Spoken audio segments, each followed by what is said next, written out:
Harka fuuni daawwattootaa fi dhaggeeffattoota keenyaa nagaan keenya kabajaa fi jaalala bakka jirtan maratti isin qabu jechaa oduuwwan wayitaa yeroo kanaaf qopheeffanneen isinitti himaa dursa oduu ijoo. Qeerroo fi qarreen barcuma aangoo keenya tiksuu qaba malee qawwee kaaseen waraanuu hin qabu jechuun pirezidaantiin naannoo Oromiyaa obbo Shimallis Abdiisaa dubbatan.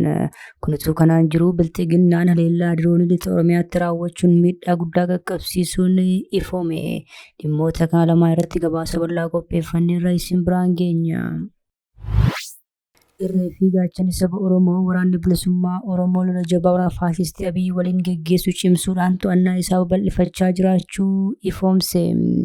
Kanatu kanaan jiru lola hidhattoota wajjin taasifame irratti koloneelli bilxiginnaa tokko ajjeefamuun ammoo dhagahame. Bal'ina isaa isinis ni dhageessu. Impaarettii keessatti hanqina boba'aa mudateen hojjettoonni mootummaa boqonnaa akka bahan taasifamaa jiraachuun ifoome. Gabaasni bahee akka ifoomsutti hanqina boba'aa mudatee hordofee hojjettoonni waajjiraalee mootummaa tokko tokko boqonnaa waggaa akka bahan taasifamaa jiraachuun dhagahameera. Bal'ina isaa ni balballoomsina.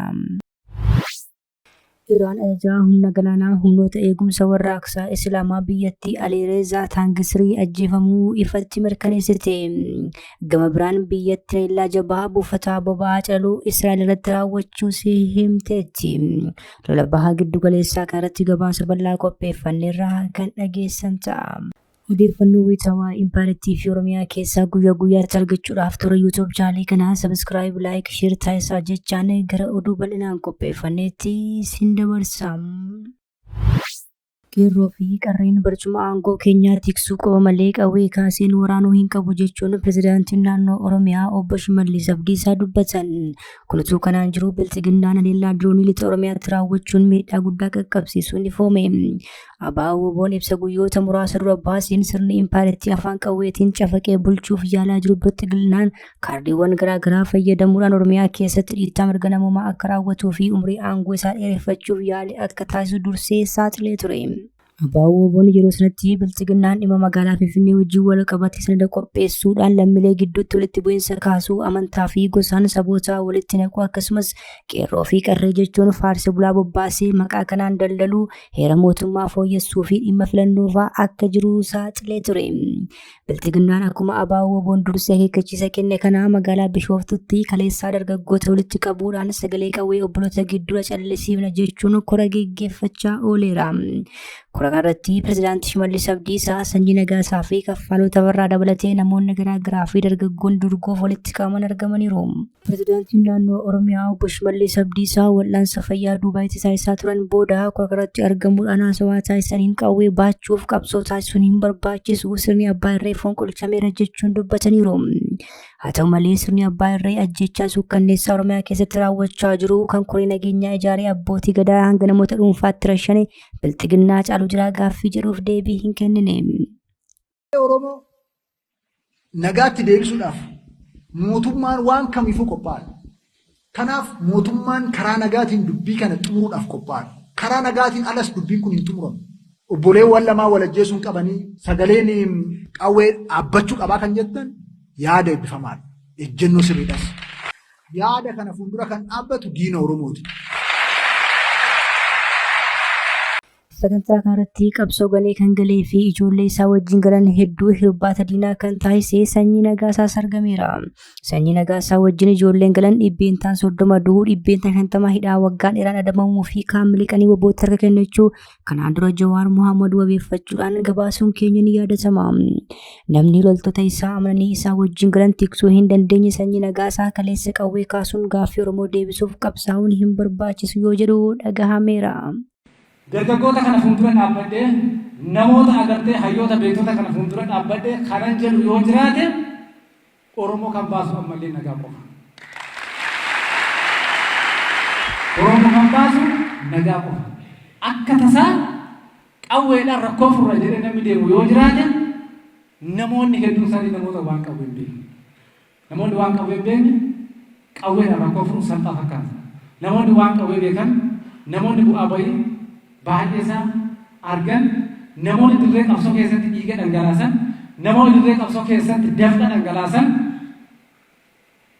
waan qawwee beeku akkatti xumuramus beeku waan taateef dubbiin qawweedhaan rakkoo furuu akka ala dhaabbanni sirbinu kan hin fakkaatu jechuudha.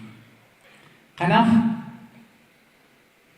halli akka falaatti Oromoon qabu dargaggoonni kunis kan hubachuu hayyoon as keessa jirtanis namoonni baratan hojjettoonni mootummaa sadarkaa garaagaraa gubbaa jirtan kan isin qabachuu qabdan rakkoon uummata Oromoo karaa nagaa qofaan furmaata argata.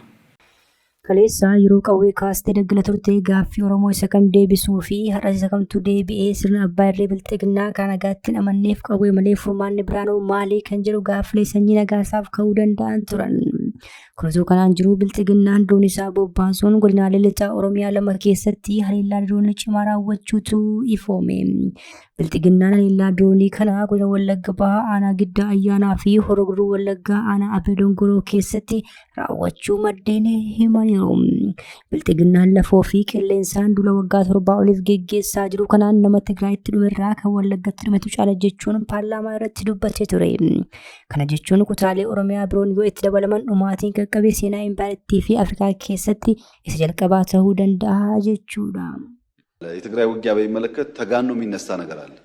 ባይዘው የትግራይ ላይ ያደረግነው ውጊያ ወለጋ ካደረግነው ውጊያ አንፃር ሲታይ በጣም ትንሽ ነው። Irree fiigachaan saba Oromoo waraanni bilisummaa Oromoo lola jabaa waraana faashistii Abiyyi waliin geggeessu cimsuudhaan to'annaa isaa bal'ifachaa jiraachuu ifoomse. Kunisuu kanaan jiru loltoota wajjin taasifame irratti koleelli bilxiginnaa tokko ajjeefamuun dhagahame. Irree fiigachaan saba Oromoo WBO'n tibbaa lola jabaa godina Shawaa Lixaa keessatti geggeessaa jiru loltoota faashistii Abiyyi 256 ol ajjeesuu fi aanaa Cobii keessatti ammoo guutummaatti to'achuu ifoomseera. Irree fiigachaan sabichaa WBO lola taasisaa jiru kanaan meeshaalee waraanaa garaagaraa sirraa hiikkachuu ifoomsuun loltoonni dhibbootaan lakkaa'aman ammoo harkannataniiru jedhe. Keessumattuu lolli aanaalee akka Cobii, Meettaa Walqixxee, Adaa, Bargaa fi Meettaa Robii keessatti geggeeffameen bilxiginnaan rifaatuu guddaa keessaa seenuu miidiyaaleen impaayirtii fi addunyaa gabaasaa jiru. Keessumaa fageenya raadiyeesii kiiloomeetira 100 hin caalle keessatti WBO'n aanaa to'achuun kufaatii bilxiginnaa agarsiisa kanneen jedhanillee heddummaataniiru. Kun kanaan utuu jiru waraanichi lola geggeessu jabeessuun godina Wallagga Bahaa bulchiinsa magaalaa Qeelloo fi naannoo isheetti loltoota faashistii Abiyyi daaraa Botoroo taasiseera. Birgeediin Bakakkaa lola taasise kanaan injifannoo culuqaa galmeessaa akka jiru ifoomse. Gama biraan koleelli bilxiginnaa lola hidhattoota wajjin taasifameen ajjeefamuun dhagahame. Bilxiginnaan waraana waggaa 7 dura Oromiyaatti eegalee kutaalee impaayirtii birootti babal'isuun loltoota sirnichaa akka jiranitti guyyaa guyyaan hirbaata rasaasaa gochaa jira. Waraanni Tigraay wajjin taasifamuuf jiru yeroo dorrobee jiru kanatti naannoo Amaaraa keessatti ammoo hidhattoota faannoo wajjin lola jabaa geggeessuu irratti argama. Waraana dhumaa torban kanatti giddu galeessa Armaacootti hidhattoota faannoo fi raayyaa ittisaa impaayirtii gidduutti geggeeffameen ayyaana raayyaa ittisaa impaayirtii koorii 53ffaa Koloneel Baqqalee Fayyisaa dabalatee qondaalonni waraanaa bilxiginnaa hedduun ajjeefamuu dubbii himaan garichaa Asrees Maaree Daamtee ifoomseera. Naannoodhuma Amaaraa kana keessatti qondaalli waraanaa bilxiginnaa Jeneraal Mohaammed Tasammaa ammoo gareen kun masirri Shaabiyaa fi juuntaa wajjin biyya diiguuf waraanaaf quba isaa kudhanii mallatteessira jechuun marii uummata wajjin taasisan irratti dubbataniiru. ከግብጽ ከኤርትራ ከጽንፈኛው ጁንታ ጋር በጋራ ተወያይተው የጋራ ሰነድ አዘጋጅተው ኢትዮጵያን በሁሉም አቅጣጫ እንውጋት ብለው በ10 ጣታቸው ፈርመዋል። Impaayirtii keessatti hanqina boba'aa mudateen hojjettoonni mootummaa boqonnaa akka bahan taasifamaa jiraachuun ifoome. Gabaasni bahee akka ifoomsutti hanqina boba'aa mudatee hordofee hojjettoonni waajjiraalee mootummaa tokko boqonnaa waggaa akka bahan taasifamaa jiraachuun dhagahameera. Hojjettoonni maqaan isaanii akka hin eeramne barbaadan rakkoo hanqina boba'aa mudate irraa ka'uun hojjettoonni mootummaa boqonnaa waggaa akka bahan taasifamaa jiru jechuun yaada kennaniiru. Raayyaa ittisaa Itoophiyaatti injiinaringiin industirii guruupii akka lakkoofsa impaayirtiitti bitootessa 15 bara 2018 miseensota raayyaa fi hojjettoonni siivilii dhaabbatichaa hundi guyyoota 2 keessatti boqonnaa akka bahan ajajuusaa BBC'n gabaaseera. Injiinaringiin industirii kun yeroo hin murtoofneef guyyaa sanbataarraa hojiin akka hin jiraannellee beeksisa baaseera. Beeksisni bahee kun industiriin guruupii kana jalatti kan argamu Bishooftuu Meetir Veehikil Injiinaring sababa qaala'insa gatii boba'aa irraa kan ka'een miseensonni raayyaa fi hojjettoonni siivilii hundi boqonnaa waggaa akka bahan ajaja kenne. Hojjettoonni industirii kanaa guyyaa beeksisni kun itti maxxanfamee fi bulee isaa akka lakkoofsa impaaraattiitti bitootessa 16 bara 2018 boqonnaa qaban kan bara 2016 fi 2017 akka bahan hubachiiseera. Hojjettoonni industirichaa BBC'n dubbisee hojjettoota barbaachisoo ta'an muraasaan ala hunduu boqonnaa bahuu isaanii mirkaneessaniiru. Injiniringiin industirii kun itti dabaluun haalli hojii ilaalamee hojjettoonni boqonnaa waggaa bara 2018 qabanis akka itti dabalatan hubachiiseera. Waan Ameerikaa fi Israa'el irratti banan hordofee karaa boba'aan addunyaa darbuu Hoolaan Hormuuz cufamuu isaarraa kan ka'e hanqinni boba'aa addunyaa mudatee magaalota gurguddoo Itoophiyaattis rakkoo geejjibaa uumeera. Iraan ajajaa humna galaanaa humnoota eegumsa warraaqsaa Islaamaa biyyattii Aliyazaa Taangistirii ajjeefamuu ifatti mirkaneessite. Kutuu kanaan jiru Iraan buufata boba'aa caluu Israa'el keessatti argamu haleeluu himte. Israa'el haleellaa geggeessiteen ajajaa humna galaanaa Iraan kana ajjeesuu ibsitee turte. Haa ta'u malee Iraan yeroo sana sobas dharas hin jenne. Aliyazaan haleellaa Israa'el ajjeefamuun garuu amma mirkaneessiteetti. Miidiyaan eegdota humna warraaqsaa Islaamaa Iraan waliin dhataa qabu tasaanii akka gabaasetti Aliyazaan Taangistirii miidhaa dhaqqabirraa bayyanachuu dadhabee du'ee jedhe. Humni eegumsa warraaqsaa Islaamaa ibsa baaseen diina keenya hanga guutummaan mancaafnutti hirrafnus jedhe.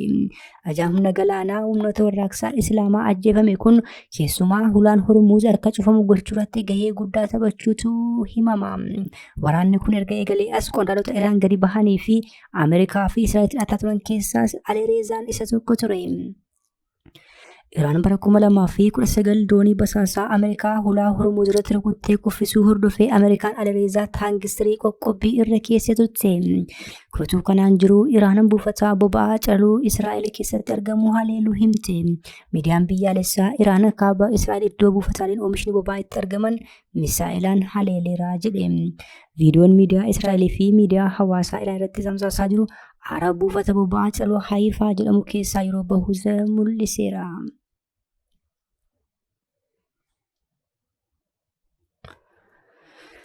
Kabajamtoota hordoftoota keenya oduun sa'aatii kanaaf qabannee dhiyaanne kana gammachuu hordoftan ture oduu biraan hanga walitti deebi'utti nagaa ta'aa.